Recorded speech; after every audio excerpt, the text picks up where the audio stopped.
Hello বন্ধুরা, তো দেখো আবার একটা মিনি ব্লগ নিয়ে চলে এসেছি। আজ আমাদের বাড়িতে রান্না পুজো। তো তোমাদের কার কার বাড়িতে রান্না পুজো হয় তোমরা প্লিজ আমাকে কমেন্টে জানিও।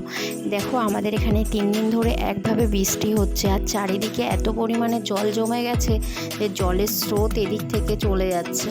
তো চলো দেখো, কচুগুলো কাটা অলমোস্ট কমপ্লিট। আমাদের বাড়িতে রান্না পুজোতে কচু শাক, 5 রকম ভাজা, ডাল এগুলোই হয়। তোমাদের কার কার বাড়িতে কী কী রান্না হয় তোমরা প্লিজ কমেন্টে জানিও। আমিও একটু কচু শাক কাটার চেষ্টা করলাম কিন্তু পারলাম না। দেখো এখান থেকে কি সুন্দর জলের স্রোত যাচ্ছে, আর ছোটো ছোটো মাছগুলোও চলে যাচ্ছে। তো কত স্লিপ এখানে, কি ভয়তে ভয়তে গেছি।